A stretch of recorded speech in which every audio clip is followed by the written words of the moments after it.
I'll never forget the look on her face when I glanced down at my phone. Right there, beneath the layers of tulle from my wedding dress, my screen lit up with a message that would change everything. Due to company restructuring, your position has been eliminated effective immediately. Best of luck in your future endeavors. No warning, no apology, just 12 words that ended 5 years of dedication. 12 words sent while I was literally saying "I do" to the love of my life. I stared at the message, my hands trembling, as my new husband James squeezed my arm and whispered, "Everything okay, babe?" I nodded and forced a smile, slipping the phone back into the hidden pocket of my dress.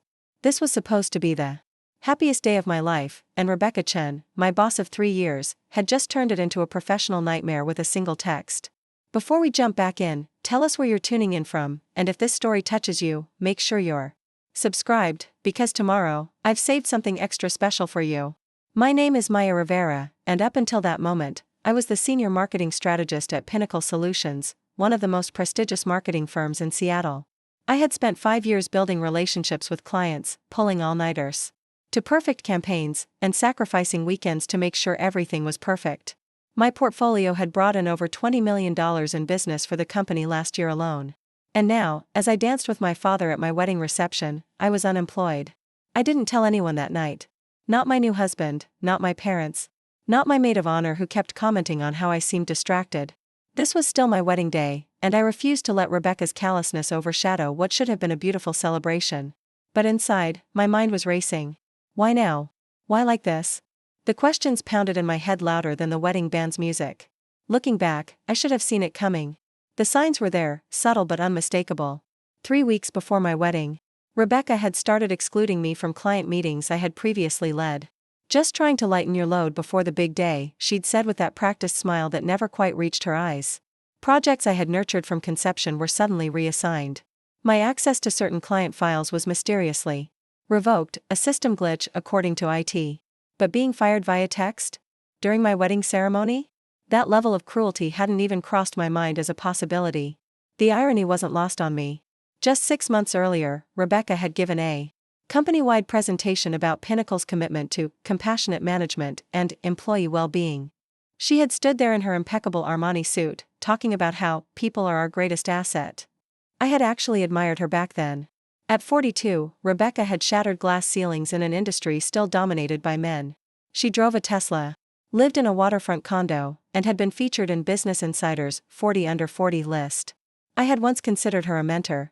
As my wedding reception wound down, guests throwing rose petals as James and I made our exit, I still hadn't told him.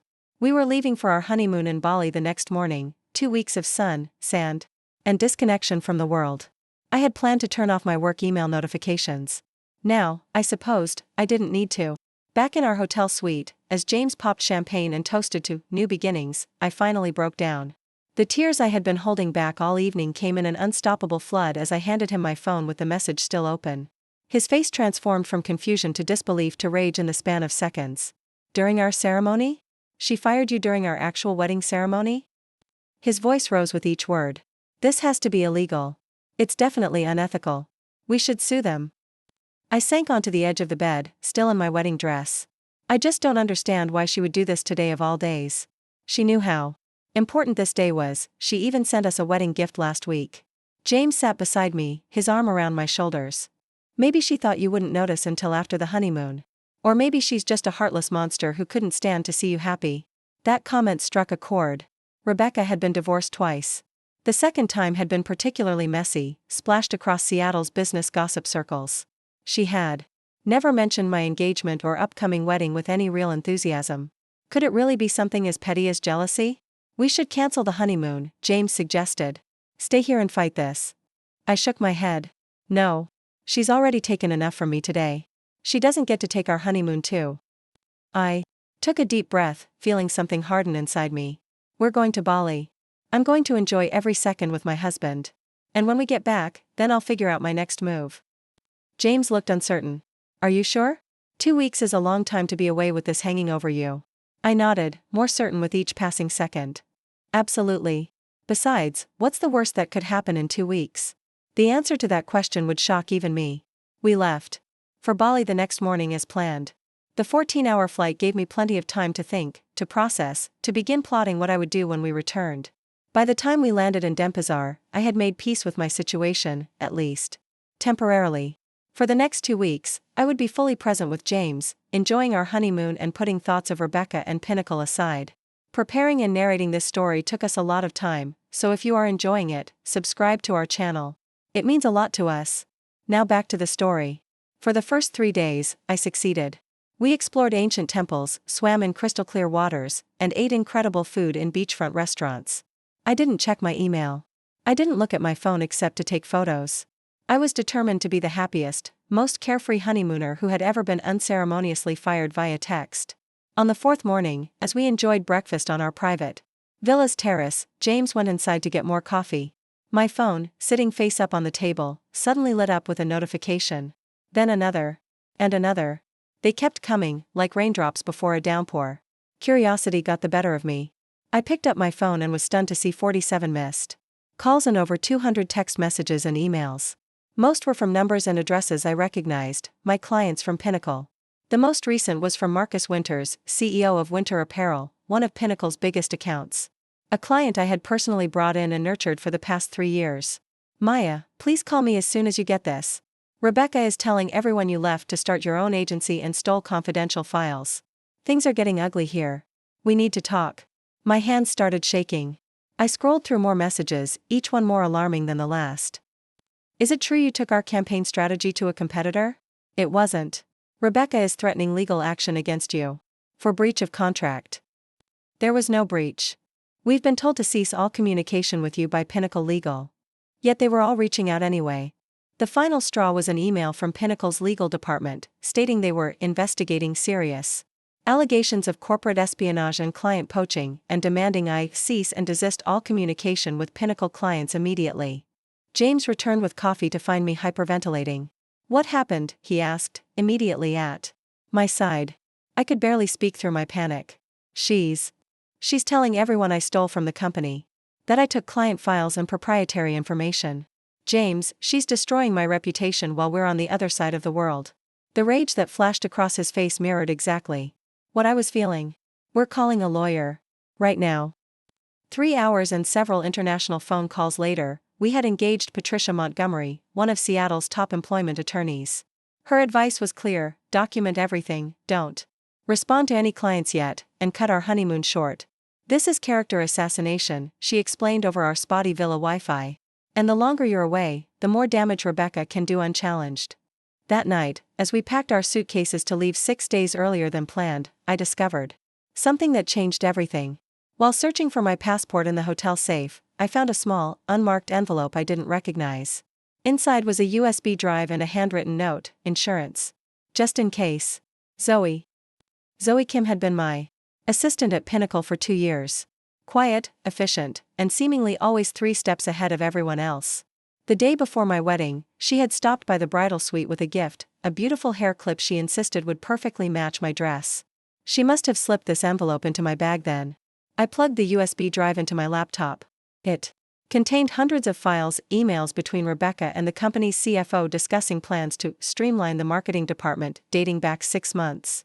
Meeting notes where my name had been specifically mentioned as a target for elimination, and most damning of all, a detailed timeline for my termination that specifically noted execute during wedding to minimize immediate response capability.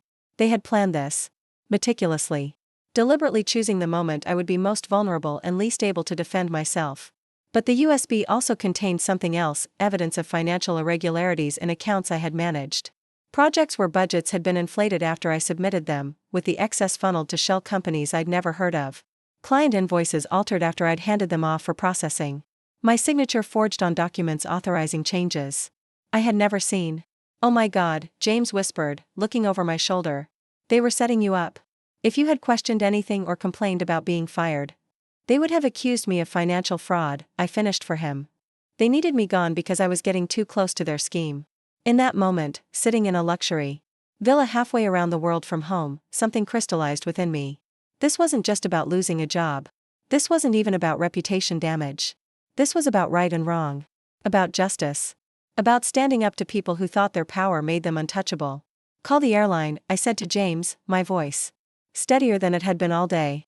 We're going home tonight. The flight back to Seattle was the longest 14 hours of my life. While James slept fitfully beside me, I worked. I organized Zoe's files, created timelines, and drafted responses to the clients who had reached out. I also made lists of journalists I had connections with, of industry contacts who might help, of former Pinnacle employees who had left under suspicious circumstances similar to mine. We landed in Seattle on a Wednesday morning, exhausted but resolute. Patricia Montgomery met us at her downtown office directly from the airport. After reviewing the USB contents, her professional demeanor cracked slightly.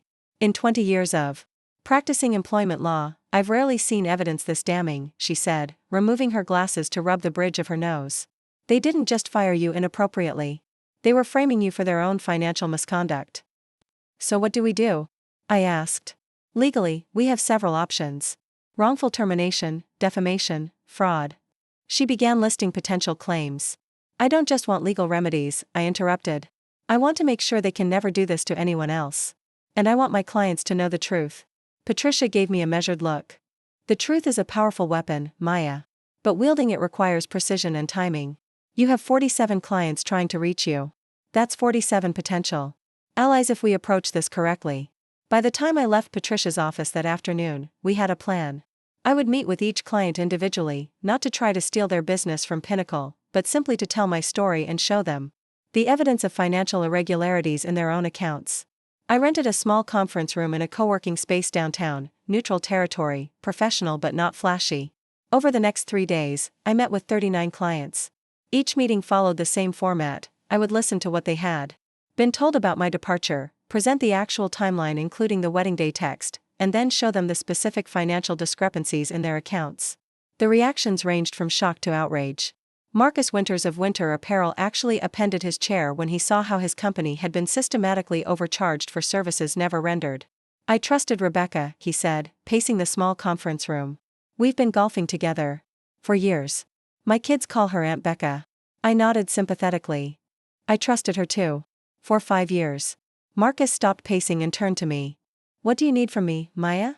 That question, some version of it, was asked in every single meeting. By the 3rd day, I had letters of support from 35 clients, all stating they had been misled about my departure and expressing concerns about financial irregularities in their accounts. Several had already initiated audits of all work done with Pinnacle. On the morning of the 4th day, I received a text from an unknown number. "R knows what you're doing. Office in chaos. Be careful. Zoe. Still looking out for me from the inside." I called Patricia immediately. "They know. We're meeting with clients.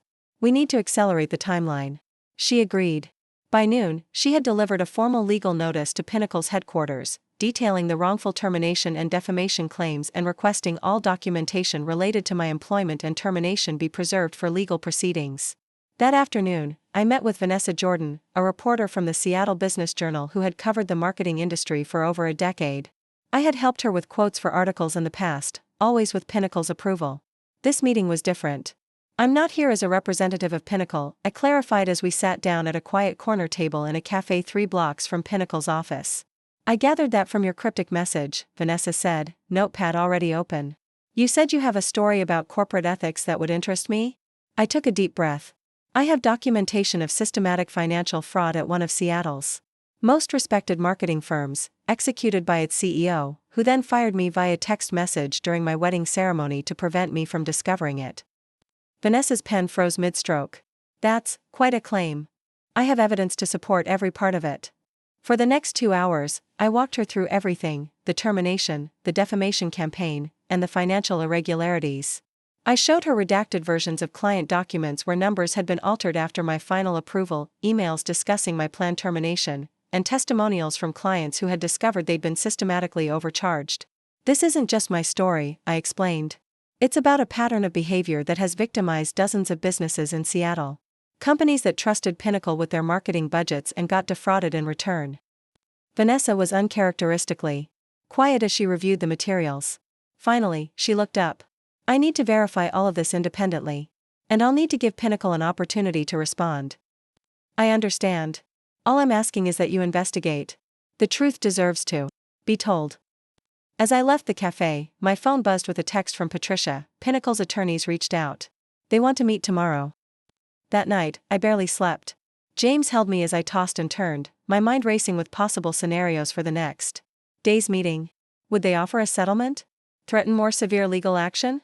I felt simultaneously powerful and terrified, like I was standing on the edge of a cliff with no clear view of what waited below. Whatever happens tomorrow, James whispered in the darkness, you've already won. You stood up when most people would have crumbled. His words settled something inside me. He was right. Regardless of what came next, I had refused to be a victim. I had fought back. And in doing so, I had discovered a strength I never knew I possessed. The meeting was set for 10 a.m. at Patricia's office. I dressed carefully in a navy blue suit I had often worn to close important deals at Pinnacle.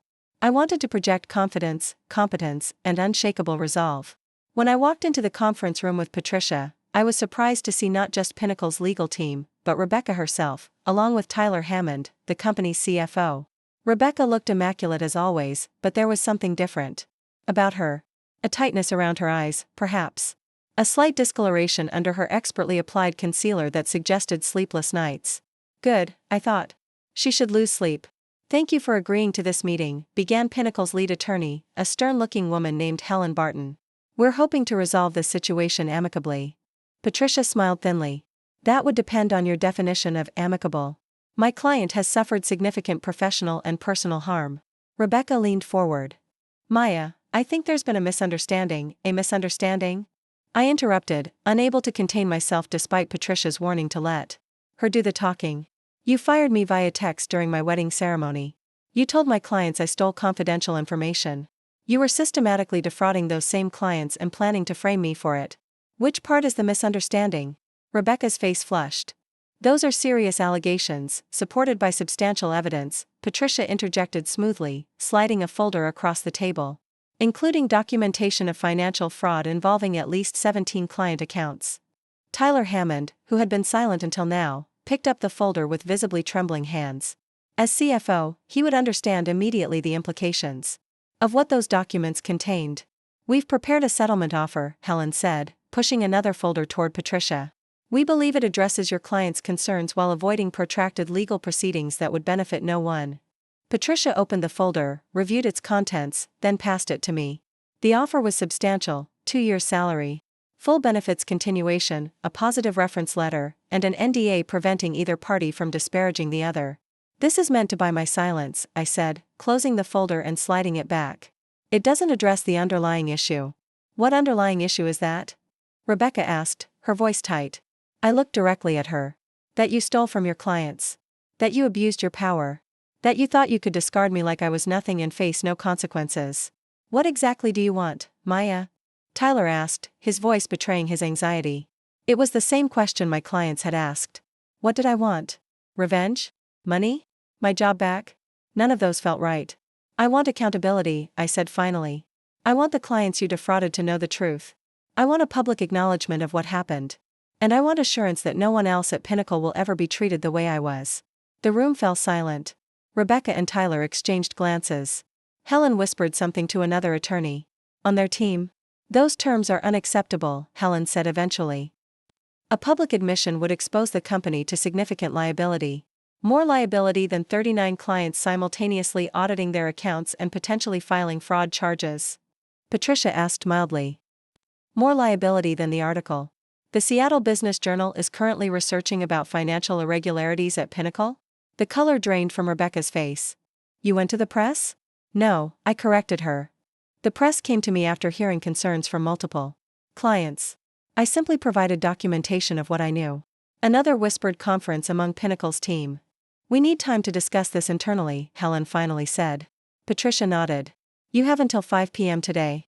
After that, we proceed with filing our claims in court, where everything becomes public record. As they gathered their materials to leave, I stood. Rebecca, I called. She paused, turning to face me. You could have just given me 2 weeks' notice. You could have handled this with basic human decency. Remember that when you're deciding what to do next. After they left, Patricia turned to me with a raised eyebrow. That was quite the closing statement. Was it too much? She shook her head. It was exactly enough. You reminded her that all of this, every bit of the chaos engulfing Pinnacle, right now, stems from her choice to handle your termination in perhaps the cruelest way possible. At 4:47 p.m., 13 minutes before our deadline, Helen called with Pinnacle's response. They would agree to a modified version of my terms. A public statement acknowledging improper financial practices had been discovered and were being corrected. A formal apology to me for the timing and manner of my termination, and most significantly, the immediate resignation of both Rebecca Chen and Tyler Hammond. In exchange, I would agree not to pursue further legal action against the company itself, allowing Pinnacle to survive and its innocent employees to keep their jobs. By 9 p.m. that night, it was done. The settlement papers were signed. Rebecca and Tyler had submitted their resignations. And I sat in James's and my apartment, feeling strangely hollow despite having achieved everything I'd fought for. "What's wrong?" James asked, handing me a glass of wine. "This is a victory. You should be celebrating." I sighed, staring into the deep red liquid. "It doesn't feel like a victory. It feels incomplete somehow. Because you don't know what comes next." I nodded slowly. For 5 years, my identity was tied to that job. Even these past few days, my purpose was clear: fight back against the injustice. Now what? James sat beside me, taking my hand. "Now, you get to decide. You have 47 clients who believe in you enough to risk their relationships with an established firm. You have skills and talent that are clearly valuable. And you have something else now too. What's that? A story of resilience. Of standing up to power and winning." As if on cue, my phone chimed with an incoming email. It was from Marcus Winters of Winter Apparel. "Maya, I've heard about the settlement. While I'm glad Pinnacle is taking responsibility, Winter Apparel is still in need of marketing services from someone we can trust. If you're considering your next steps, I'd like to be your first client. No pitch needed, we already know what you can do." I stared at the screen, then showed it to James. "First of 47? He asked with a smile. Something shifted inside me. A weight lifting, replaced by a flutter of possibility. "I never wanted to start my own agency," I said slowly. "It always seemed too risky. Riskier than taking on your former employer with evidence of fraud?" I laughed, the sound surprising me. "Good point." Over the next few days, similar messages arrived from other former clients. By the end of the week, I had commitments from 23 businesses ready to work with me if I started my own agency. Zoe, who had quit Pinnacle the day after the settlement, asked if I had a position for someone who believes in backing up important files. 2 weeks after the settlement, Rivera Strategic Marketing opened its doors in a small but stylish office in downtown Seattle. Our founding principle, prominently displayed on our website and office wall: integrity in every interaction. The Seattle Business Journal ran Vanessa's story the same week. The headline was more restrained than the reality: leadership changes at Pinnacle Solutions follow financial irregularities discovery. But the article itself told the full story, including the wedding day termination and subsequent events. My phone rang constantly for days afterward, more potential clients, other marketing professionals expressing support, even a few former Pinnacle employees interested in joining my new venture. 6 months later, Rivera Strategic has 28 clients and a staff of 11, including 5 former Pinnacle employees who left after the scandal broke. We recently moved to a larger office to accommodate our growth. I work hard, certainly, but now it's on my terms. I take weekends off. I make it home for dinner with James most nights. We're talking about starting a family. As for Rebecca and Tyler, I hear Rebecca moved to Chicago to work for a smaller firm. Tyler is facing more serious consequences. The financial fraud investigation expanded beyond what I originally discovered, resulting in criminal charges that are still pending. Sometimes people ask if I regret not taking the original settlement offer. It would have been easier, certainly. Quieter. But then I look around at what I've built: a company founded on principles of honesty and respect, a team that feels more like family than colleagues, a reputation for integrity that's become our greatest asset, and I know I made the right choice. There's a strange gift in being pushed to your breaking point. You discover what you're truly capable of. You learn who stands with you when everything falls apart. And sometimes, you find a path forward that's better than anything you could have imagined before. So if you're watching this and facing your own moment of crisis, remember, the text that fires you during your wedding might just be the beginning of your greatest success story. The clients who call in panic might become the foundation of your future empire. And the people who thought they could discard you might just end up watching you soar higher than they ever dreamed possible. Because at the end of the day, power based on deception will always crumble. But strength built on integrity? That's unshakable. If this story resonated with you, please hit the like button and share it with someone who might need to hear it. Drop a comment below about a time when a setback led to an unexpected opportunity in your life. I read every single one. And if you want to see more stories about finding success through adversity, subscribe to my channel. Because while this chapter of my life has closed, there are so many more stories waiting to be told. Remember, someone else's cruelty doesn't define your worth. Your response to it does. The morning after discovering what Rebecca had done, I barely slept. James found me at 4 a.m., sitting on our hotel balcony, staring out at the Balinese sunrise. The vibrant oranges and pinks stretching across the horizon would normally have taken my breath away. Instead, I kept seeing Rebecca's face in my mind, that practiced smile that never reached her eyes, the way she'd casually mentioned lightening my load before the wedding, all while meticulously planning to destroy me. "You haven't slept," James said, handing me a cup of coffee before sitting beside me. "How could I?" I watched a tropical bird soar across the brilliant sky. Every time I close my eyes, I see those emails, those doctored invoices. They weren't just firing me, James. They were setting me up to take the fall for their fraud. James reached for my hand. "We're cutting the honeymoon short. We're flying home today and fighting this." I squeezed his hand, grateful for his unwavering support. I keep thinking about the other employees at Pinnacle. How many others has she done this to? How many careers has she destroyed to cover her tracks? Probably more than we know, James said quietly. People like Rebecca don't suddenly become manipulative overnight. This is a pattern. That word, pattern, struck me like lightning. If this was a pattern, there would be others. Former employees who had left under suspicious circumstances. Perhaps even other clients who had discovered financial irregularities but hadn't connected them to a larger scheme. "I need to make some calls," I said, feeling the fog of shock finally lifting, replaced by clarity and purpose. Using the hotel's business center, I created a spreadsheet of every Pinnacle employee who had left in the 3 years since Rebecca became CEO. The list was surprisingly long, 27 people, many of whom had been there longer than I had. People with stellar reputations who had suddenly departed with vague explanations about pursuing other opportunities or personal reasons. I started reaching out through LinkedIn, careful to keep my messages neutral and professional. "Hope you're doing well. I've recently left Pinnacle and am trying to connect with others who have moved on. Would love to catch up if you have time." By midday, as we packed our suitcases, I had received responses from 12 former colleagues. 8 agreed to video calls. 3 sent cautious messages asking why I was really reaching out. One, Nathan Pearson, a former finance director who had left just 2 months before, simply wrote, not over messaging. "Call me when you're back in Seattle. Be careful who you trust." That message sent chills down my spine. Nathan had been with Pinnacle for over a decade, a respected figure known for his meticulous attention to detail. His departure had been sudden and unexplained. At the time, Rebecca had referenced philosophical differences about company direction. Now I wondered what he had discovered that made him leave. On the flight home, while James slept, I crafted a careful email to each of my 47 clients. I knew I had to be extremely cautious, making false accusations could expose me to legal liability, and Rebecca had already shown she was willing to play dirty. But I also knew these clients deserved to know what was happening with their accounts. My message was simple: due to unexpected circumstances, I am no longer with Pinnacle Solutions. I value our professional relationship and would appreciate the opportunity to speak with you directly about the transition of your account. There are some matters regarding your recent billings that I believe require your attention.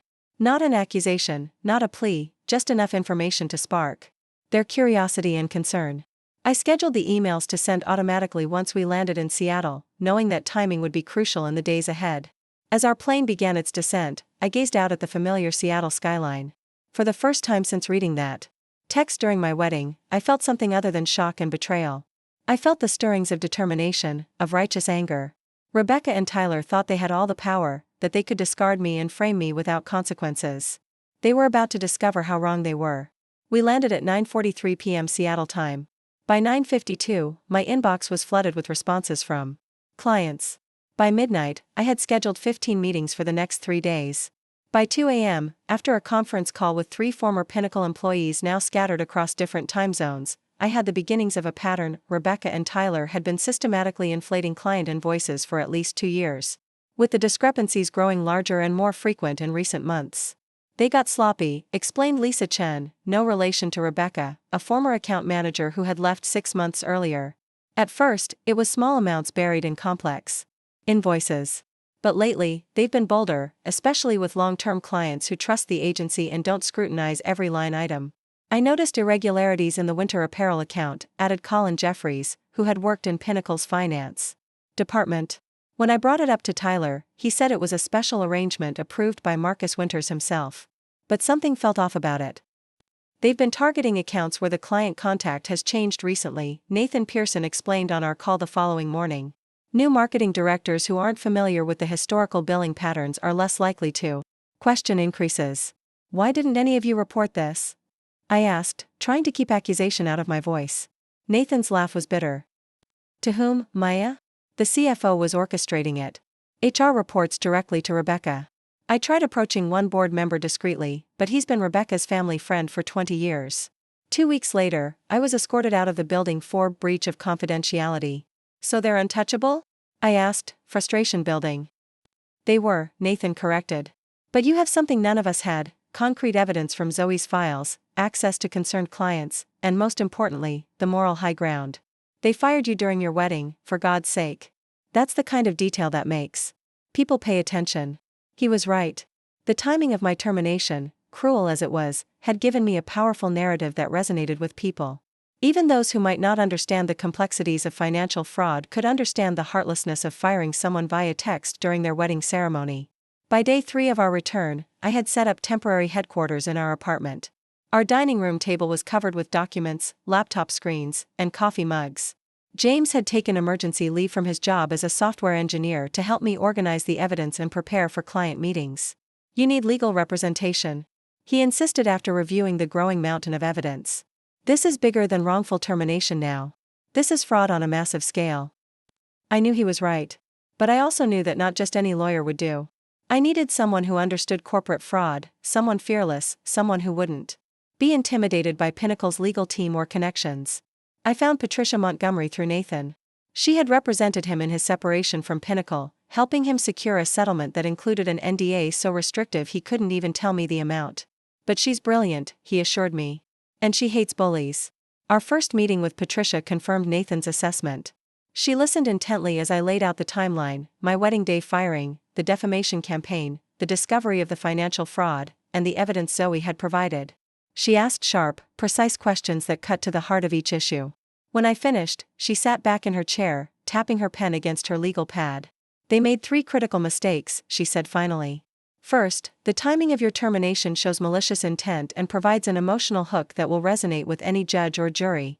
Second, their defamation campaign against you creates a clear pattern of attempting to discredit you before you could expose their activities. And third, she leaned forward, they underestimated you. They thought you'd be too devastated by losing your job during your wedding to fight back effectively. So we have a case? James asked. Patricia's smile was wolfish. We have several cases. Wrongful termination. Defamation. Potentially fraud, though that might ultimately be a matter for the SEC rather than civil court. She closed her notebook decisively. But before we file anything, I want to understand your goals. What do you want to achieve here, Maya? The question caught me off guard. What did I want? Revenge? Money? My reputation restored? I want justice, I said slowly, the words forming as I spoke them. Not just for me, but for everyone affected by this, the other employees who were pushed out, the clients who were defrauded. I want Rebecca and Tyler to face consequences for what they've done. And I want to make sure they can't do this to anyone else. Patricia nodded, as if I'd passed some sort of test. Then we need to be strategic. Legal proceedings are just one avenue, and they can be slow. But you have other leverage points, namely, those 47 clients who are trying to reach you. That afternoon, I met with my first client, Eliza Yamamoto, marketing director for a regional healthcare provider that had been with Pinnacle for over a decade. We met at a quiet cafe several miles from Pinnacle's downtown office, both of us glancing over our shoulders as if expecting to see Rebecca materialize at any moment. They told us you left to start your own agency, Eliza said immediately. That you took proprietary information about our campaigns with you. Rebecca personally called me the day after your wedding to warn me that you might try to poach our business. I took a deep breath, keeping my voice steady despite the anger flaring inside me. Eliza, I was fired via text message during my wedding ceremony. I never resigned, I never stole any files, and until this moment, I had no plans to start my own agency. Confusion crossed her face. But why would they? Carefully, methodically, I showed her the evidence, the text message terminating my employment, the emails between Rebecca and Tyler discussing my removal, and finally, the financial discrepancies in her company's recent invoices. Eliza's face drained of color as she reviewed the numbers.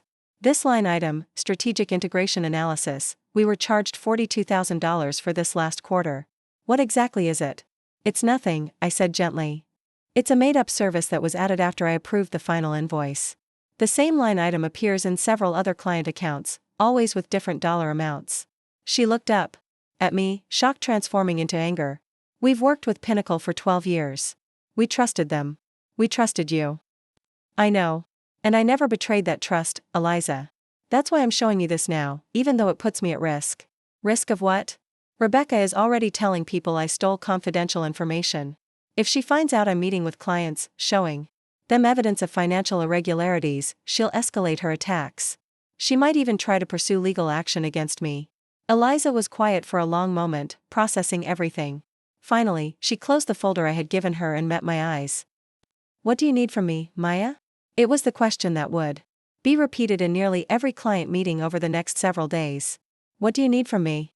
Not what do you want, but what do you need, a subtle but significant distinction that revealed a fundamental shift in our relationship. These weren't just clients anymore, they were allies in a fight for justice. I need your patience while I work through this legally, I told Eliza. I need you to request a complete audit of all Pinnacle invoices from the past 2 years. And, if you're comfortable doing so, I need a written statement confirming what Rebecca told you about my departure. She didn't hesitate. You'll have it by the end of the day. As Eliza and I parted ways, my phone buzzed with a text from an unknown number. Meeting with board of directors this afternoon. Are looks nervous? Stay strong. Zoe was still my eyes and ears inside. Pinnacle, taking considerable risk to keep me informed. Her courage strengthened my resolve. This wasn't just my fight anymore, it belonged to everyone who had been wronged by Rebecca's schemes. The next few days passed in a blur of client meetings, legal consultations, and late-night strategy sessions around our dining room table. Each client meeting followed a similar pattern: initial confusion or skepticism, followed by shock at the evidence, culminating in expressions of support and offers of assistance. By the end of the week, I had written statements from 22 clients, all confirming that Rebecca had personally contacted them with false information about my departure. This is unprecedented, Patricia said, reviewing the growing stack of testimonials. I've never seen this level of client solidarity in a corporate dispute. You must have been exceptional at your job, Maya. I shook my head. I was good, but this isn't about my performance. It's about basic human decency. These clients feel betrayed, not just financially, but personally. Rebecca and Tyler didn't just steal money, they violated trust. That violation of trust became the central theme of our strategy. Patricia helped me craft a formal legal demand to Pinnacle's board of directors, outlining the wrongful termination, defamation, and evidence of financial improprieties. The document was measured and professional, but its implications were explosive: either address these issues immediately, or face public exposure and potential regulatory investigation. The night before Patricia was to deliver our demand letter, I sat alone on our apartment balcony, watching the Seattle skyline glitter against the night sky. Despite the strength I'd shown in meetings and calls, doubt began to creep in. Was I doing the right thing? Pinnacle employed over 100 people, many of whom had nothing to do with Rebecca and Tyler's schemes. What would happen to them if the company collapsed under the weight of this scandal? James found me there, wrapped in thought and a blanket against the evening chill. Having second thoughts, he asked, joining me on the small bench. Not about fighting back, I clarified, but about the collateral damage. There are good people at Pinnacle who might lose their jobs if this goes public. He considered this, his face serious in the dim light. You didn't create this situation, Maya. Rebecca and Tyler did. Whatever happens now is the consequence of their actions, not yours. But I'm the one pushing it into the light. Because it's the right thing to do, he countered. Because the alternative is letting them continue to defraud clients and mistreat employees. He took my hand, his voice softening. The hardest part of integrity isn't knowing what's right, it's doing what's right even when it's complicated and messy. His words settled something within me. This path wouldn't be clean or easy, but it was necessary. Sometimes healing required lancing the wound first, allowing the poison to drain before rebuilding could begin. The next morning, Patricia delivered our demand letter to Pinnacle's board of directors. By noon, Rebecca's personal attorney had called requesting an urgent meeting. By 3 p.m., we were sitting in Patricia's conference room across from Rebecca, Tyler, and their legal team. The change in Rebecca was startling. Gone was the polished, confident executive I had known for years. The woman across from me looked exhausted. Her designer suit slightly rumpled, her legendary composure fraying at the edges. Tyler looked even worse, pale and sweating despite the room's comfortable temperature. We want to resolve this amicably, began Rebecca's attorney, a silver-haired man with an expensive watch and carefully measured words. Patricia's response was cool. I think we're past amicable, given that your client fired my client via text during her wedding ceremony, then systematically defamed her to every professional contact she has. There may have been a misunderstanding regarding the circumstances of Ms. Rivera's departure, the attorney conceded, not looking at Rebecca. A misunderstanding? I couldn't help but interject. You fired me during my wedding vows, Rebecca. You told my clients I stole confidential information. You were setting me up to take the fall for financial fraud that you and Tyler orchestrated. Which part is the misunderstanding? Rebecca's eyes flashed with the first sign of her familiar fire. You have no proof of any financial improprieties. That's a serious allegation. I leaned forward. 27 clients have initiated audits of their Pinnacle accounts based on evidence I provided them. The SEC has received anonymous tips about billing irregularities from at least 3 former employees. How much proof would you like? The color drained from Tyler's face. He whispered something to Rebecca that I couldn't hear, but her response was sharp. Shut up, Tyler. The tension in the room was palpable. Rebecca's attorney cleared his throat. Perhaps we should discuss potential terms for resolving this dispute. What followed was 3 hours of intense negotiation. They offered money, first my annual salary, then 3 times that amount. They offered to retract statements made to clients about my departure. They offered glowing recommendations for future employment opportunities. What they didn't offer was accountability or transparency. Every proposal included strict NDAs that would prevent me from discussing what had happened or the evidence I had gathered. Every settlement would bury the truth. As the sun began to set outside Patricia's office windows, I finally spoke up. I'm not interested in money or recommendations. I want 3 things: a public acknowledgement of what was done to me, full restitution to any clients who were overcharged, and the resignation of both Rebecca and Tyler. Rebecca's laugh was sharp and dismissive. That's not going to happen. The board would never accept those terms. Then perhaps the board should see all the evidence, Patricia suggested mildly. The complete file, including Ms. Kim's documentation of financial irregularities. The mention of Zoe's name caused both Rebecca and Tyler to stiffen. Zoe Kim is a junior assistant with no understanding of corporate finance, Tyler said quickly. Zoe Kim is an exceptionally observant young woman who kept meticulous records, I corrected him. Records that I'm prepared to share with the board, the clients, and if necessary, the appropriate regulatory authorities.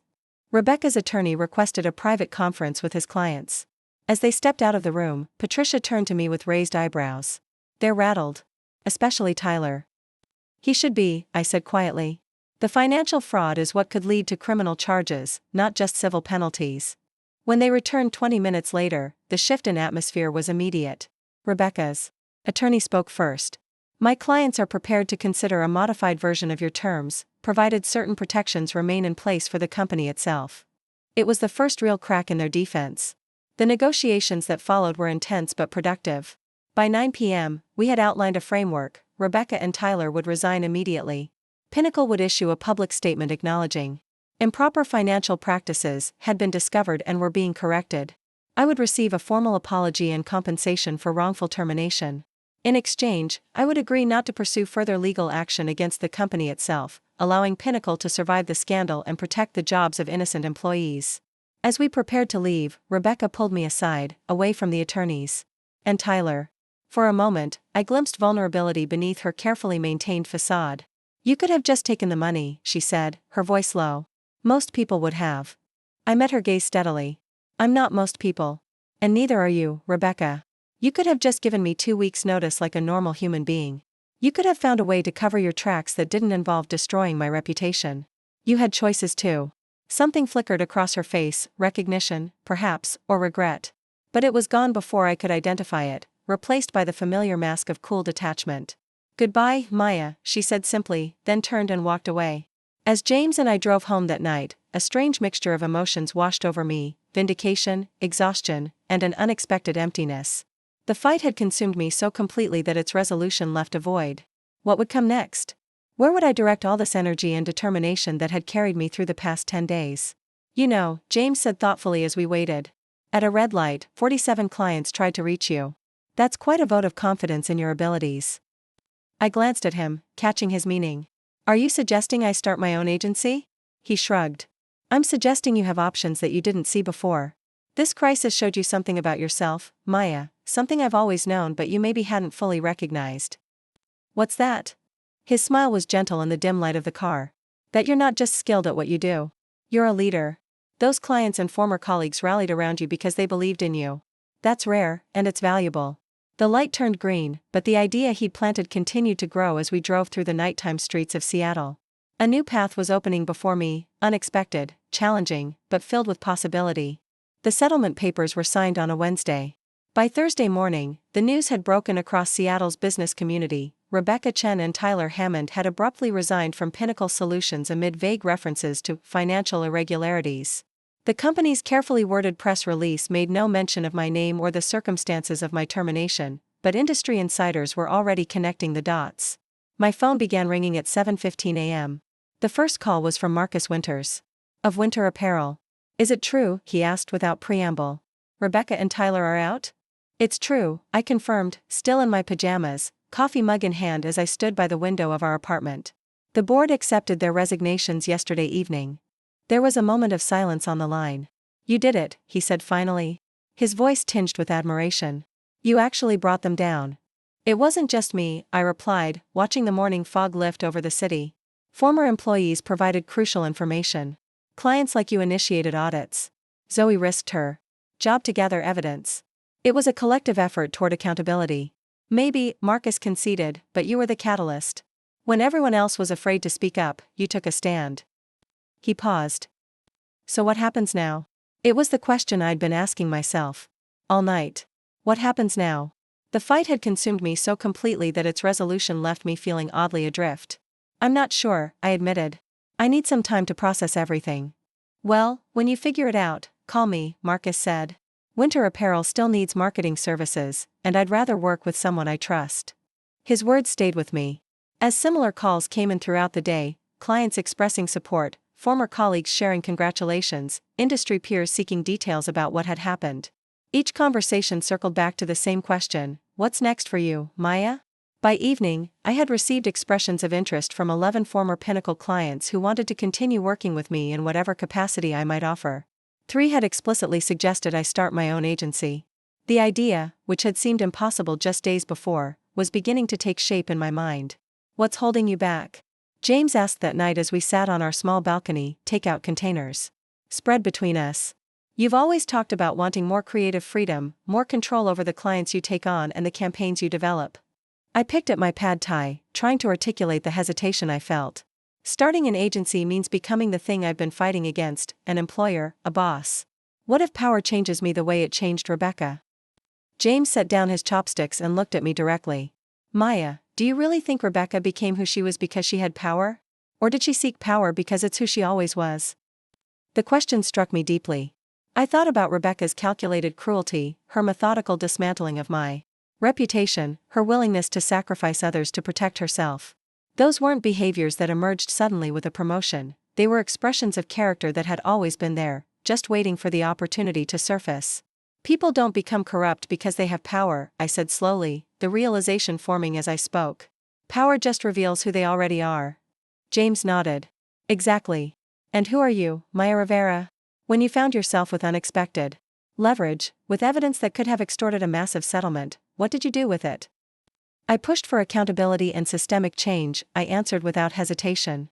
I made sure innocent employees would be protected while those responsible faced consequences. That's why you should start your own agency, he said softly. Not despite what happened with Pinnacle, but because of it. You've seen firsthand how toxic leadership can poison an entire organization. You have the opportunity to build something different, something better. That night, I couldn't sleep. I sat at our dining table with a blank notebook, attempting to sketch out what my own agency might look like. What values would guide it? What clients would it serve? How would it be structured to prevent the kind of abuses I'd witnessed at Pinnacle? By dawn, I had filled 12 pages with notes, ideas, and questions. The outline of a vision was emerging, not just for a marketing agency, but for a new kind of workplace built on transparency, collaboration, and genuine respect for both clients and employees. I called Patricia Montgomery at 8:30 a.m., as soon as her office opened. I'm thinking of starting my own agency, I told her without preamble. I need advice on how to do it ethically, legally, and in a way that doesn't violate any terms of the settlement. Patricia's smile was audible in her voice, I was wondering how long it would take you to reach this decision. The settlement prohibits you from disparaging Pinnacle, but it doesn't prevent you from competing with them or serving former clients who choose to follow you voluntarily. What about Zoe and other Pinnacle employees who might want to join? Me? I don't want to be accused of poaching staff. The settlement doesn't include non-solicitation provisions, Patricia explained. It was an oversight on their part, likely because they were more concerned about the financial fraud allegations than potential competition. Any Pinnacle employee is free to seek employment with you if they choose. That conversation set everything in motion.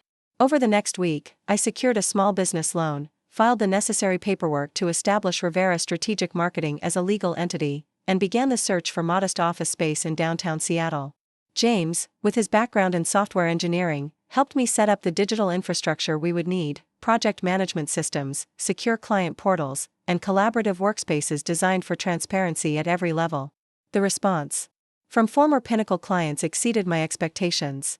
By the end of the second week, 17 had committed to transferring their business to my fledgling agency once it was operational. Their reasons varied, some cited concerns about Pinnacle's financial practices, others expressed personal loyalty to me, and a few simply admitted they wanted to be part of something new and promising. Marcus Winters was the first to sign a formal contract, insisting on being Client Zero for Rivera Strategic. "We're betting on you, Maya," he told me as we finalized the details over lunch. "Not just your marketing skills, but your integrity. That's rare in this industry, and it's worth investing in." His words became a sort of mantra as I navigated the countless decisions involved in launching a new business. Each choice, from the structure of client contracts to the layout of office space, was guided by a commitment to doing things differently than Pinnacle had. Transparency would be built into every process. Collaborative decision-making would replace top-down directives. Success would be measured not just in revenue, but in the quality of work and the well-being of the team. Speaking of the team, that was coming together more quickly than I had anticipated. Zoe was the first to join, resigning from Pinnacle the day after my agency was officially registered. "I've been updating my resume for months," she confessed. When I expressed surprise at her immediacy.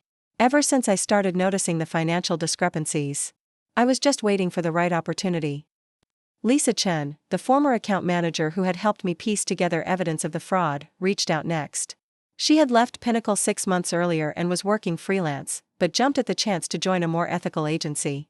"I've been telling clients about questionable billing practices for years," she explained during our interview. "No one wanted to listen until you forced the issue. I want to be part of whatever you're building." By the time we were ready to open our doors, Rivera Strategic Marketing had secured 23 clients and assembled a core team of 7 professionals, all of whom shared a commitment to redefining what a marketing agency could be. Our mission statement, prominently displayed on our website and office wall, read simply, "Integrity in every interaction." The office space we found was nothing like Pinnacle's sleek, intimidating headquarters. We took over a renovated loft in a historic building, with exposed brick walls, abundant natural light, and an open floor plan designed to facilitate collaboration. No corner offices, no glass-walled executive suites, just shared workspaces organized around project teams rather than hierarchy.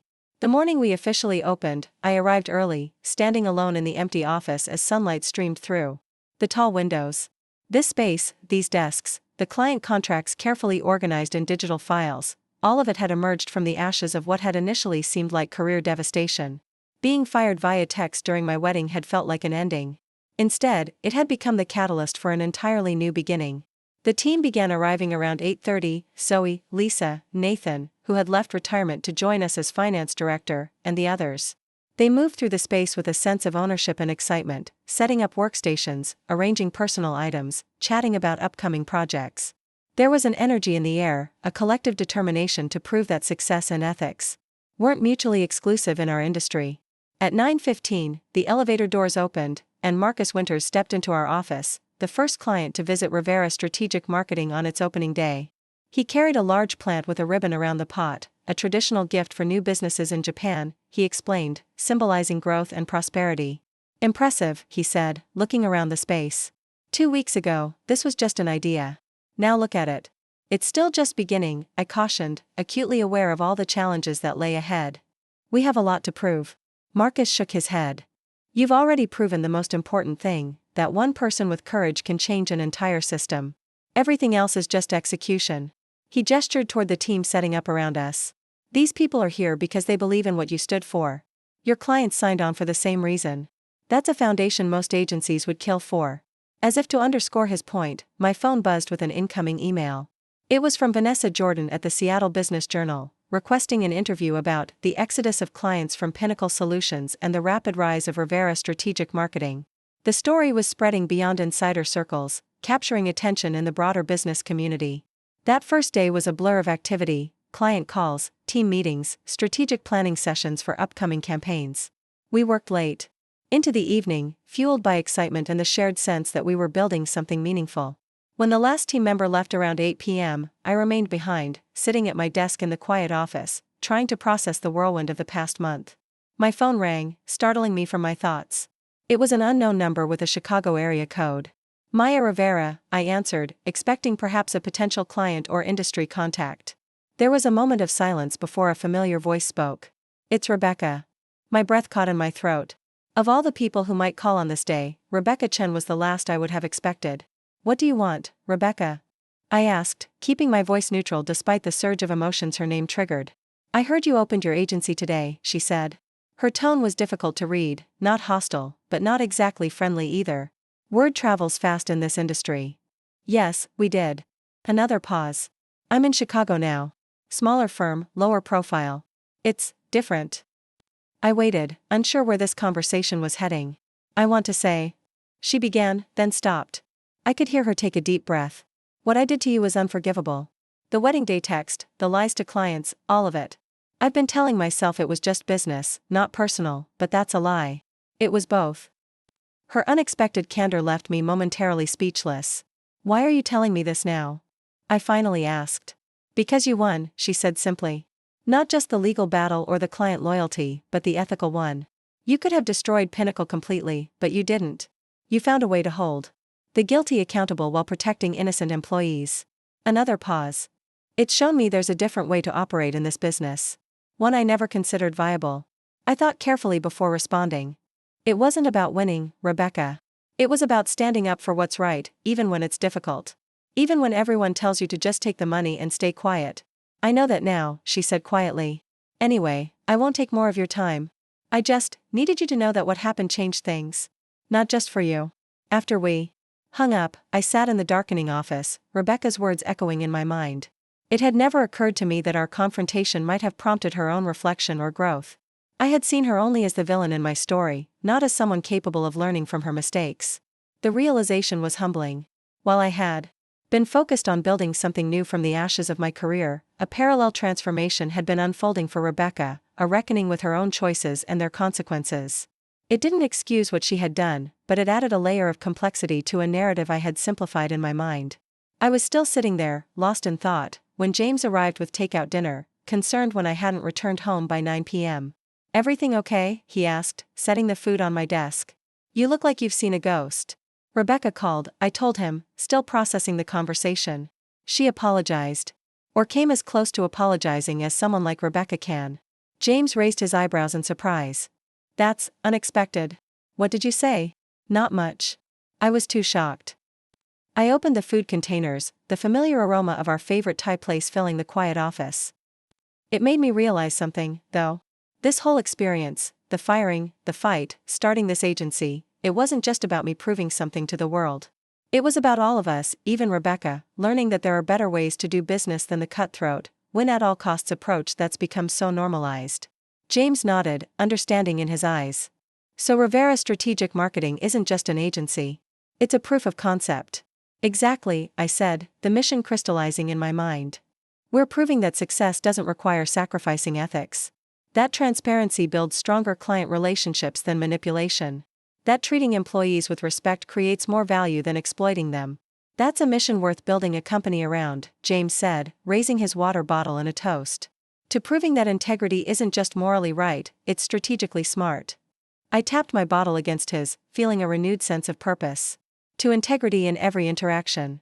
The months that followed were both challenging and exhilarating. Building an agency from scratch meant long hours, constant problem-solving, and the steady pressure of knowing that 23 clients and 7 employees were counting on our success. There were moments of doubt, nights when I questioned whether I had taken on too much, days when obstacles seemed insurmountable. But there were triumphs too, winning our first new client who hadn't come from Pinnacle, completing campaigns that received industry recognition, watching team members grow into roles that leveraged their unique talents. 6 months after opening our doors, Rivera Strategic Marketing had expanded to 15 employees and 31 clients. We had moved to a larger office, still maintaining the collaborative environment but adding more meeting spaces and creative areas. The most satisfying development, however, wasn't our growth but the culture we were creating. Weekly transparency. Meetings kept everyone informed about the agency's financial health and strategic direction. Collaborative decision-making gave team members genuine influence over their work. Client relationships were built on honest communication rather than upselling or hidden fees. We weren't perfect, no organization is. But we were intentional about learning from mistakes rather than covering them up. When a campaign underperformed, we analyzed what went wrong and incorporated those lessons into future work. When a team member struggled, we provided support rather than judgment. When a client expressed dissatisfaction, we listened and adjusted rather than becoming defensive. 1 year after that fateful wedding day text, Rivera Strategic was hosting an industry panel on ethical business practices. I stood at the podium, looking out at a room filled with marketing professionals, students, and business leaders, all interested in exploring alternatives to the cutthroat culture that had dominated our industry for too long. My journey began with a crisis, I told them, recounting the story that had now become something of a legend in Seattle's business circles. Being fired via text during my wedding ceremony could have been the end of my career. Instead, it became the beginning of something far more meaningful than I could have imagined. I paused, looking around at the team members scattered throughout the audience: Zoe, who had recently been promoted to operations director; Lisa, now leading our largest account team; Nathan, whose financial transparency protocols had become a model other agencies were beginning to adopt. The most powerful lesson I've learned is that crisis reveals character, both in individuals and in organizations. When everything falls apart, you discover what truly matters to you. For me, it was integrity. For my team, it was the chance to do meaningful work in an environment of mutual respect. For our clients, it was knowing they were partnering with people they could genuinely trust.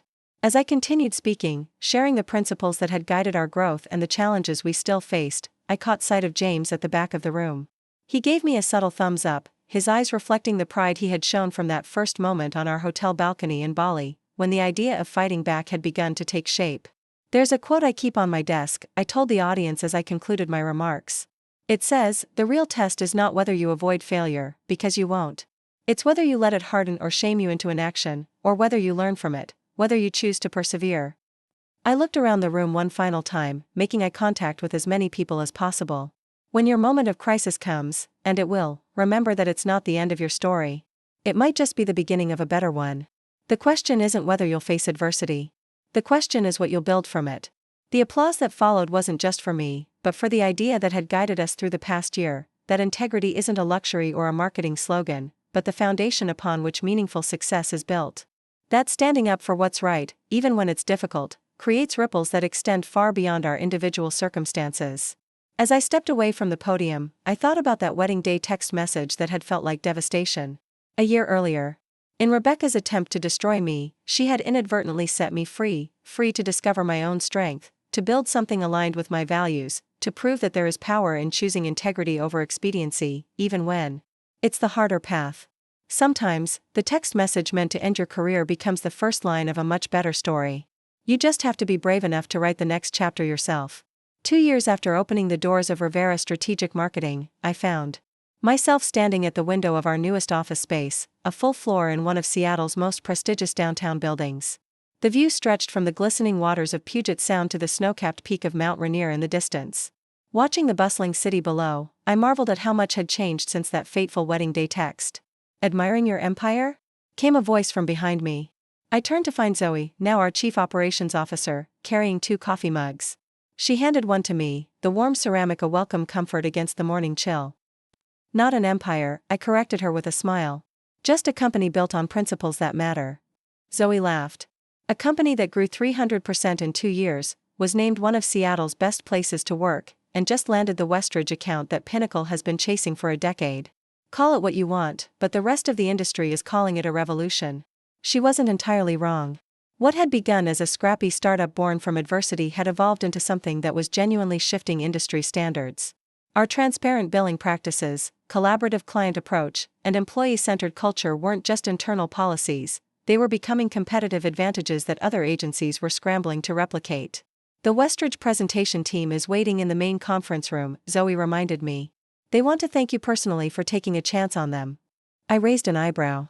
Taking a chance on Westridge Technologies? They're a billion-dollar company. I think they're the ones taking a chance on us. Not the company, Zoe clarified. The team. Remember why they chose us over the big agencies? I did remember. Westridge's new marketing director, Aidan Cho, had explained their decision in our final meeting. Half my team came from toxic agency environments where their voices were silenced and their contributions were stolen by senior leadership. They're brilliant, but wounded. They need to work with an agency that understands how to rebuild trust and foster genuine collaboration. It was a responsibility I took seriously, not just delivering exceptional marketing campaigns, but creating a working environment where people who had been harmed by toxic leadership could rediscover their creativity and confidence. As Zoe and I walked toward the conference room, we passed the company values displayed prominently on the wall. Unlike the empty corporate platitudes I'd seen at so many companies, these principles had been collectively developed by our entire team during a weekend retreat 6 months after founding. They weren't just words, they were the blueprint for every decision we made: integrity before profit, transparency in all interactions, collaboration over competition, innovation through inclusion, growth that serves all stakeholders. Beneath these core values was a quote that had become something of a company mantra: our greatest power lies not in never falling, but in rising every time we fall. The Westridge team rose as we entered the conference room, 5 young professionals with the eager energy of people embarking on an exciting new partnership. Aidan made the introductions, but it was their junior content strategist, Layla, who captured my attention. There was something in her posture, a careful guardedness, a hesitancy to claim space, that reminded me of myself in the days after being fired. As the meeting progressed, I noticed how Layla would start to offer an idea, then immediately defer to her colleagues or undermine her own suggestion. This probably won't work, but. Or, I'm sure you've already thought of this. Prefaced each of her contributions, despite the fact that her concepts were consistently innovative and strategically sound. After the meeting, I asked her to stay behind for a moment. Your ideas today were exceptional, I told her directly. Particularly the approach to integrating user-generated content with Westridge's technical documentation. It solves a problem many tech companies struggle with. Layla looked surprised, then skeptical. Thank you, but it was just a rough concept. A rough concept that demonstrated deep understanding of both content strategy and user psychology, I countered. Yet every time you shared an idea, you discounted it before anyone else could even consider it. May I ask why? Her eyes dropped to the table. Habit, I guess. Then, after a pause, in my last position, the creative director would take my ideas, present them as his own, then criticize any subsequent suggestions I made in front of clients. After a while, you learn to make your contributions small enough that they're not worth stealing. The familiar ache of recognition tightened in my chest. I understand that better than you might think. My name is attached to this company because of a similar experience. Her eyes met mine, curious now. The wedding text message story? Aidan mentioned something about that when he explained why we were partnering with Rivera Strategic.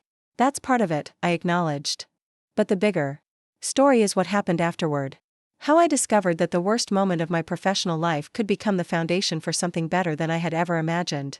Over the next half hour, I shared the journey from that devastating text to the creation of Rivera Strategic Marketing. Not the polished version I used for industry panels or media interviews, but the raw truth, the fear, the doubt, the moments when giving up seemed like the only sensible option. The hardest part wasn't the firing itself, I explained. It was the aftermath, when Rebecca was systematically destroying my professional reputation while I was on my honeymoon. I had to decide whether to retreat and lick my wounds, or stand and fight for the truth.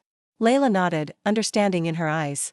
That's where I am now, trying to decide if I should just keep my head down and be grateful for this new job, or if I should risk being visible again. The safest choice isn't always the right one, I said gently. Sometimes the greatest risk is not taking any risk at all. As Layla left, promising to think about our conversation, Zoe reappeared with a concerned expression. Marcus Winters is on the phone. He says it's urgent. Marcus had been our first client, Client Zero, as he liked to remind everyone. Winter Apparel had grown alongside Rivera Strategic, our partnership deepening as both companies expanded. His calls were always welcome, but urgent was unusual for his typically measured approach. Maya, he said when I picked up, his voice tense. Have you seen this morning's business news? I've been in meetings since 7 a.m., I told him. What's happening? Pinnacle Solutions is being acquired by Nexus Global. The announcement just went public an hour ago. I sat down, processing this information. Nexus Global was a marketing conglomerate known for aggressive acquisition strategies and cost-cutting measures that often gutted the creative cores of the agencies they purchased. After Rebecca and Tyler's departure, Pinnacle had stabilized under new leadership, becoming a smaller but still respectable player in the market. This acquisition would change everything for their team. That's significant news, I acknowledged. But why the urgency in telling me?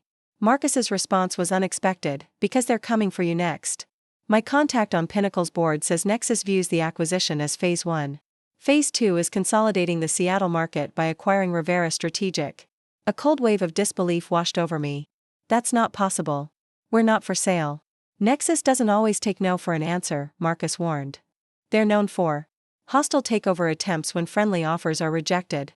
Their CEO, Victor Hargrove, has apparently mentioned you specifically in discussions with investors, calling Rivera Strategic the missing piece in their Pacific Northwest strategy. After thanking Marcus for the warning, I called an emergency meeting with our leadership team, Zoe, Nathan, Lisa, and our newest executive, Jordan Reeves, who headed our digital innovation department. Within an hour, we were gathered in my office, the usually spectacular view forgotten as we grappled with this potential threat. They can't force us to sell, Jordan insisted, his background in tech startups making him the most versed in acquisition tactics. You're the majority shareholder, Maya. Without your agreement, there's no deal. It's not that simple, Nathan cautioned. His years in corporate finance had given him a clear-eyed view of how these situations typically unfolded. Nexus has strategies for making continued independence painful. They could poach our talent with inflated salary offers, undercut our rates to steal clients, or spread rumors about our financial stability to damage market confidence.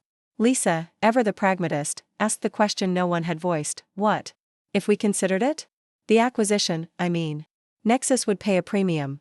Everyone with equity stakes would see significant returns. The room fell silent, all eyes turning to me. 2 years ago, the mere suggestion would have felt like betrayal.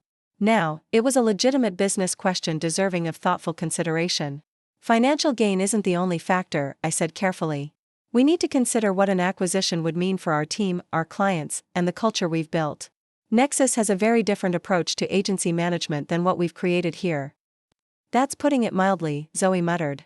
Their agencies operate like factories, billable hours above all else, creative teams treated as interchangeable parts, client relationships based on contracts rather than trust. We should at least hear what they're offering, Nathan suggested. Information gathering doesn't commit us to anything.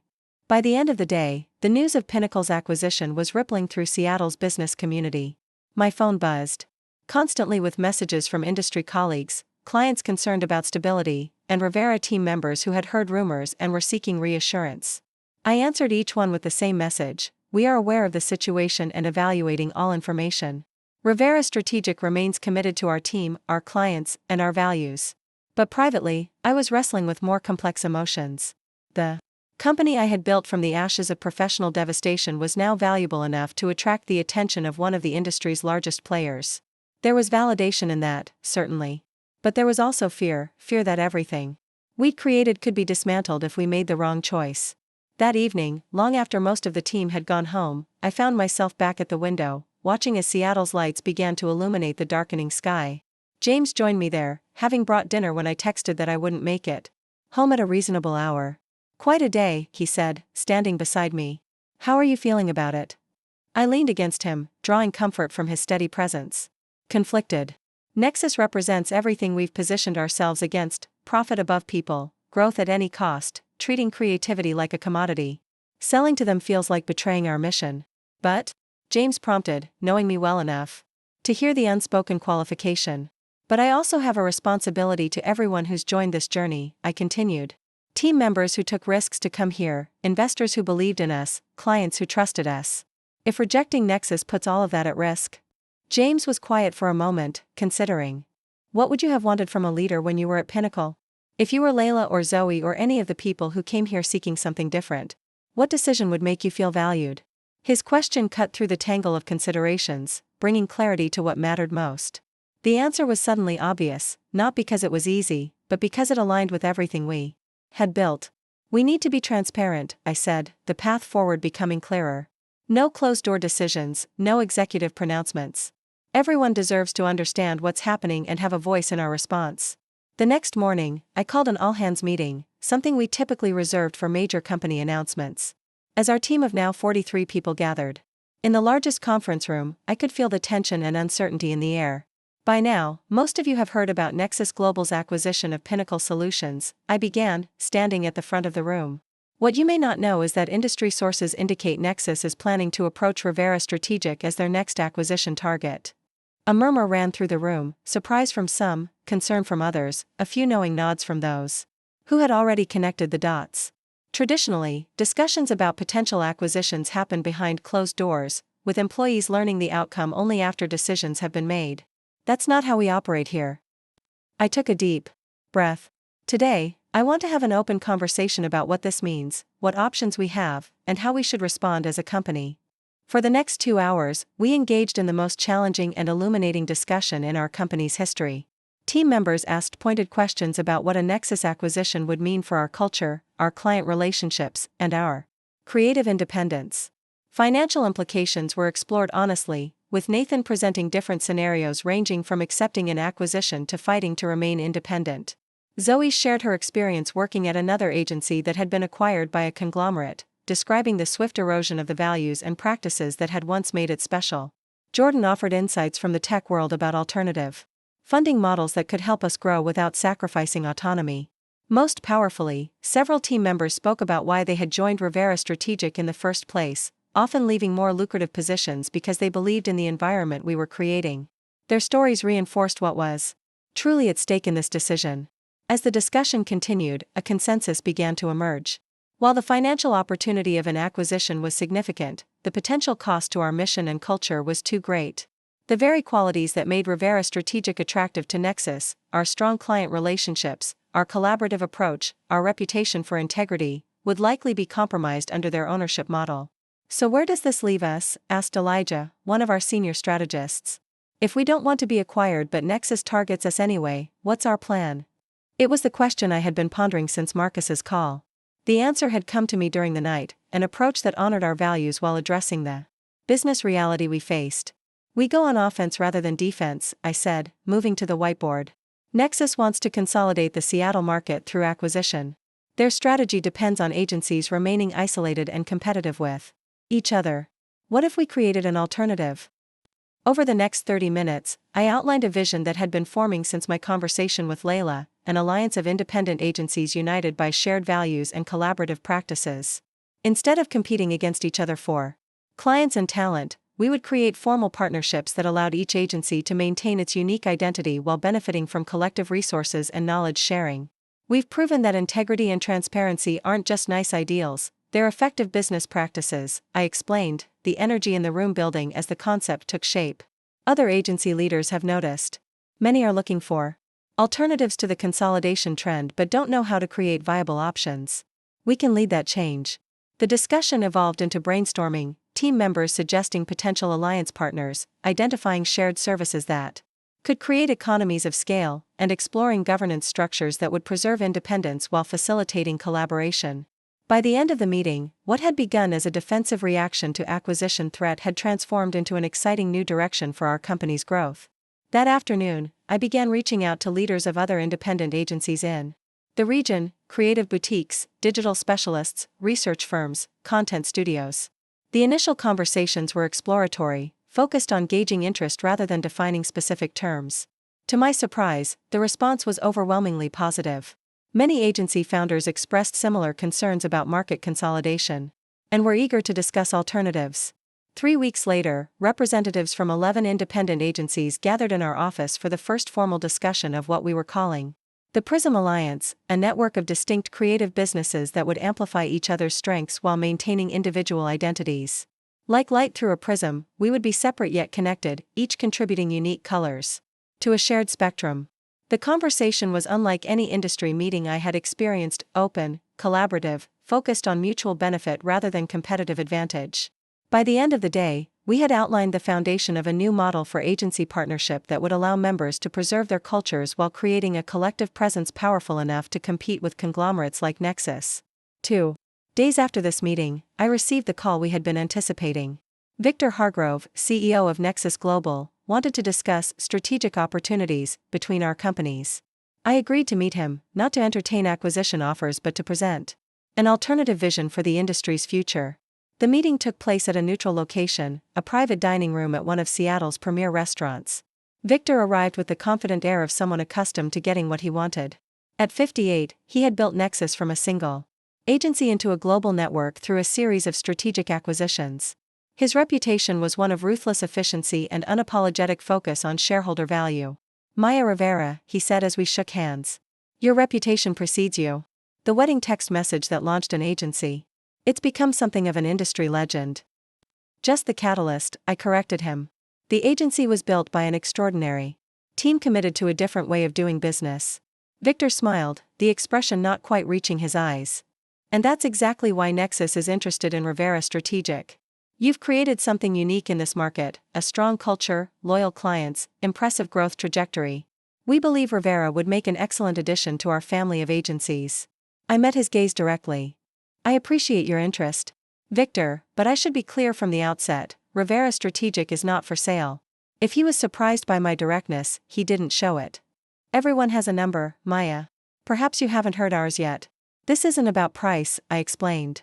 It's about purpose. The values and practices that make Rivera attractive to Nexus are the very things that would be compromised under corporate ownership. Victor leaned back, studying me with new interest. You know, I've acquired 27 agencies over the past decade. Every founder says something similar at first. They all worry about culture and creative independence. Yet the financial reality eventually prevails. I'm not every founder, I said simply. And this isn't a negotiating tactic. Rivera Strategic will remain independent. In fact, we're creating a new model that offers an alternative to the acquisition path. For the next half hour, I outlined the Prism Alliance concept. Victor listened with grudging respect, occasionally asking incisive questions about governance structures and economic models. When I finished, he was quiet for a moment, considering the implications. Interesting approach, he finally said. Ambitious, certainly. But alliance models have been tried before with limited success. The inherent tension between collaboration and competition eventually pulls them apart. Previous alliances failed because they were defensive reactions to market pressure, I countered. Prism is built on positive shared values and mutual benefit. We're not just protecting ourselves from acquisition, we're creating something better than what currently exists. As our meeting concluded, Victor offered a parting observation. You know, Maya, what happened with Rebecca Chen created a compelling origin story for your agency. But at some point, you have to move beyond defining yourself in opposition to something. Sustainable businesses are built on what they're for, not just what they're against. His words stayed with me long after we parted ways. There was truth in them, despite the source. Rivera Strategic had indeed been born from opposition to toxic practices I'd experienced firsthand. The challenge now was ensuring our future was defined by positive vision rather than reactive positioning. The following Sunday, I invited the Rivera leadership team to my home for an informal strategy session. Seated around our backyard fire pit as the evening cooled, we reflected on the whirlwind of the past month and the path ahead. Victor wasn't entirely wrong, I admitted, sharing his parting comment. We need to ensure the Prism Alliance is defined by what we're building, not just what we're protecting. Zoe nodded thoughtfully. The origin story matters, it's what brought many of us here. But it's the future vision that will sustain us. So what is that vision? Jordan asked. Beyond maintaining independence from conglomerates like Nexus, what are we actually trying to create? The question hung in the air as the fire crackled and darkness settled around us. Then Nathan, usually the most reserved of our leadership team, spoke up. I think we're trying to prove that the creative industry doesn't have to choose between economic success and human values, he said quietly. That agencies can be profitable without sacrificing the well-being of their teams or the trust of their clients. That growth can come from collaboration rather than exploitation.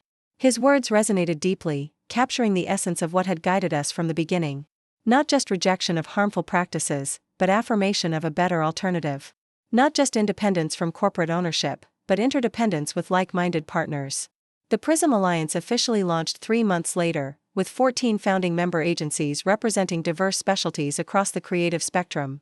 The announcement generated significant industry attention, positioning our collective as a thoughtful response to increasing market consolidation. Several clients who had been wary of working with independent agencies due to capacity concerns now saw the alliance as offering the best of both worlds: boutique creativity with enterprise-level capabilities. As for Nexus Global, they proceeded with integrating Pinnacle solutions into their network, but did not pursue hostile measures against Rivera Strategic or other Prism members. Whether this was due to respect for our alternative approach or simply a strategic calculation, the effect was the same: we had successfully charted our own course forward. 1 year after the Prism Alliance launch, I returned to the hotel where James and I had stayed the night of our wedding, the night I had received that devastating text message from Rebecca. We were celebrating our 3rd anniversary with a weekend getaway, deliberately reclaiming a location associated with professional trauma and transforming it into a site of personal celebration. Standing on the hotel balcony overlooking the same Seattle skyline I now viewed from our office, I reflected on the journey from that moment of crisis to the present. The text that was meant to end my career had instead been the first line of a far better story, one defined not by what was taken from me, but by what had been created in response. My phone buzzed with an incoming message. For a moment, my stomach tightened with the muscle memory of that wedding night shock. But this text was from Layla, the hesitant strategist from the Westridge team. Just wanted to share, presented my campaign concept to the full client team today. No qualifiers, no apologizing. They loved it. Thank you for showing me what rising looks like. I smiled, showing the message to James as he joined me on the balcony. This was the true measure of success, not market share or revenue growth, but the ripple effect of courage spreading to others. One person standing up after being knocked down. One company choosing integrity over expediency. One alliance demonstrating a better way forward. 3 years ago, I never could have imagined we'd be here, I told James, leaning into his embrace as we watched the sunset paint the sky in brilliant colors. That text message felt like the end of everything. Instead, it was just the beginning. He replied softly. Of a much better story than either of us could have written alone. Some crises are not endings but doorways, painful thresholds we pass through to reach places we could never otherwise have found. The text message that fired me during my wedding had been exactly that, not a period at the end of a sentence, but the opening line of a new chapter. One where the story wasn't about what had been lost, but what had been discovered in the aftermath: strength I didn't know I possessed, allies I never expected to find, and purpose that transformed professional devastation into something powerful and enduring. They fired me via text during my wedding, and 47 clients called me the next morning. But that was just the beginning of the story. The real story was what happened next: how crisis became catalyst, how rejection led to reinvention, and how the moment designed to destroy me became the foundation for something far greater than I ever imagined possible. Sometimes, the worst moment of your professional life is actually the first step toward your greatest contribution. You just have to be brave enough to keep walking through the fire, trusting that what emerges on the other side will be stronger, truer, and more beautiful than what came before. Up next, you've got 2 more standout stories right on your screen. If this one hit the mark, you won't want to pass these up. Just click and check them out. And don't forget to subscribe and turn on the notification bell so you don't miss any upload from us.